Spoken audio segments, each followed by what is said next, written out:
Negeri 2 Aceh Barat Daya. Kali ini Bapak Ibu saya ditemani oleh Ibu Farsa. Beliau adalah guru kimia di SMA Negeri 2 Aceh Barat Daya. Apa kabar Ibu hari ini? Alhamdulillah baik Bu. Baik. Baik Ibu. Sesuai dengan janji kita beberapa hari yang lalu, maka hari ini kita akan melaksanakan percakapan pra-observasi ya Bu ya.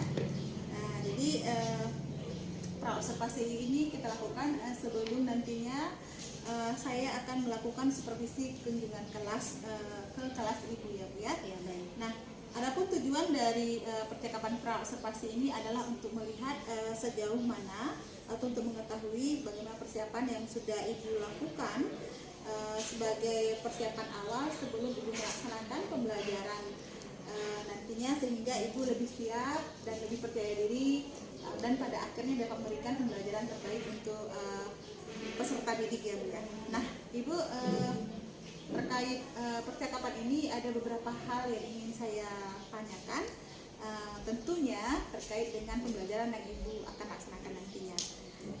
Yang pertama nih Bu, yang pertama apa yang menjadi tujuan dari pembelajaran yang akan Ibu laksanakan nanti?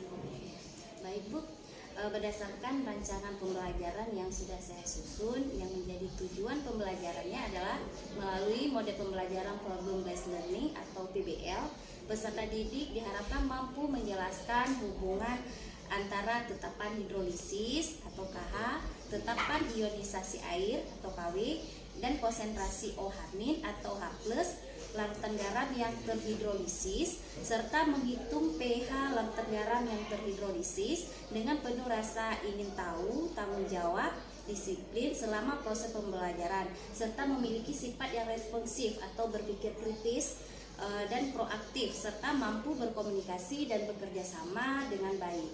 Baik Bu, berarti yang ingin menjadi tujuan pembelajaran Ibu ada melalui pembelajaran PBL, Ibu mengharapkan bahwa siswa nanti akan dapat menyelesaikan hal yang berkaitan dengan hidrolisis garam ya Bu ya, tentu saja dengan sikap dan karakter yang ingin kita tumbuhkan. Ya, benar. Baik Ibu, nah terkait dengan tujuan pembelajaran tersebut Ibu, bagaimana dengan pengembangan yang ingin Ibu capai? Kira-kira area pengembangan yang ingin Ibu capai itu seperti apa?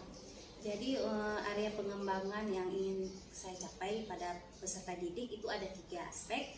Yang pertama ada aspek kognitif, yaitu pengetahuan peserta didik dalam memahami konsep hidrolisis garam, baik itu yang berhubungan dengan KH, KW, OH- atau H+, serta menentukan pH larutan garam.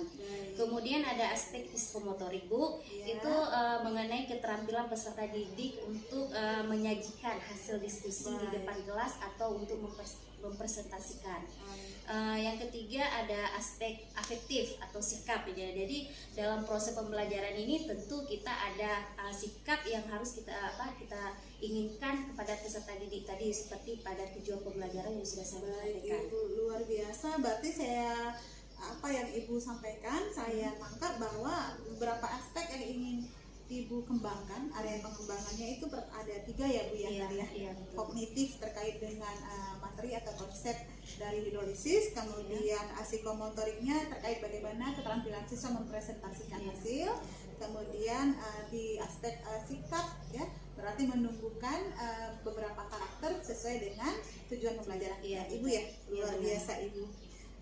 Nah Ibu, bagaimana dengan rencana pembelajarannya yang ingin Ibu terapkan nantinya? Maksud saya khususnya terkait dengan strategi, model atau metode apa yang Ibu pilih dalam rangka nanti Ibu akan melaksanakan pembelajaran di kelas.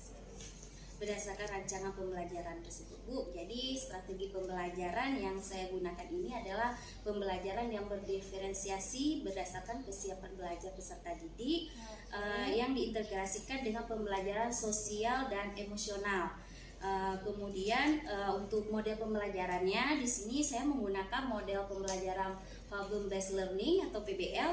Kemudian digunakan juga model diskusi kelompok dan tanya jawab serta penugasan. Jadi di dalam pembagian kelompok ini kita akan bagi kelompok itu secara heterogen. Jadi sesuai dengan kemampuan peserta didik. Luar biasa Ibu, berarti dalam hal rancangan pembelajaran nantinya Ibu akan menggunakan strategi pembelajaran diferensiasi, gitu ya. Lebih khususnya ke kesiapan belajar murid, benar Bu ya. Kemudian terintegrasi dengan KSE Ibu, ya, untuk sikapnya. Kemudian dari segi model, Ibu akan melaksanakan dengan model problem based learning, kemudian gunakan metode diskusi dalam mencapai tujuan. Luar biasa Ibu. Nah, kira-kira ini Ibu, dalam pelaksanaan nantinya, ada mungkin media yang akan Ibu gunakan dalam pembelajaran untuk mempermudah pencapaian tujuan pembelajaran? Ya, pastinya ada ya. Ini salah satunya ada penggunaan e-fokus, kemudian laptop, ada PowerPoint juga, dan ada LKPD juga. Luar biasa. Berarti Ibu sudah nanti berencana akan menerapkan penggunaan media Bu ya. Tadi ada e-fokus, laptop, dan juga lembar kerja peserta didik. Baik Ibu. Nah Ibu, kira-kira ini kapan ini Ibu akan melaksanakan pembelajarannya? Insya Allah saya ada jadwal hari Kamis itu jam 6.7 di kelas 11 F1. Baik Ibu. Berarti Ibu ini minggu depan hari Kamis pada jam 6 dan 7 di kelas 10.1 saya akan berkunjung Ibu ya, untuk melakukan observasi terkait dengan supervisi akademik atau supervisi kunjungan kelas ya Ibu ya. Nanti di mana nantinya saya akan melihat, mengamati, dan mencatat hal-hal apa yang Ibu lakukan atau yang terjadi di dalam kelas. Luar biasa Ibu, ini terkait dengan rancangan yang sudah Ibu siapkan. Kira-kira ini Ibu, dari rancangan yang sudah Ibu persiapkan dengan segala persiapan ya, ada tidak hal-hal yang mungkin terkendala atau kendala-kendala tersebut sudah Ibu pikirkan bagaimana cara untuk menanganinya kira-kira? Yang namanya rencana pembelajaran itu tentu tidak sesuai Bu ya, mungkin dengan realita kita di kelas. Dan pasti udah ada kendala-kendala yang akan saya hadapi gitu. Terprediksi Bu ya? Ya, udah kita terprediksi.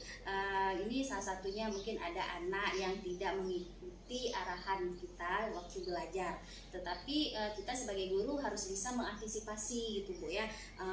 Ketika anak yang tidak serius belajar, kita sudah menggunakan menerapkan pembelajaran berdiferensiasi sesuai dengan kebutuhan dan karakter anak. Baik, berarti Ibu memprediksikan bakal terjadi ini, tapi sudah antisipasi Bu ya. Luar biasa. Nah Ibu, nanti berarti saya akan lihat ini seperti apa di kelas nantinya ya, saat observasi kunjungan kelas supervisi akademik Bu ya. Nah Ibu, setelah kita melakukan supervisi nanti terkait pembelajaran yang akan Ibu laksanakan di hari Kamis ya, jam 6.7, kita juga akan melaksanakan percakapan pasca observasi. Nah, di pasca observasi ini kita akan merefleksi pembelajaran yang sudah Ibu lakukan. Nah, pada pasca observasi nantinya kita juga akan dibersamai oleh Bapak pengajar praktik ya, Bapak Muhammad Sahudi ya, akan bersamai kita tentang terkait dengan pasca observasi, percakapan pasca observasi. Nah Ibu, sebelum kita mengakhiri percakapan pra observasi hari ini, kira-kira apa yang sudah atau yang dapat Ibu petik atau yang Ibu peroleh dari kegiatan percakapan pra observasi kita hari ini?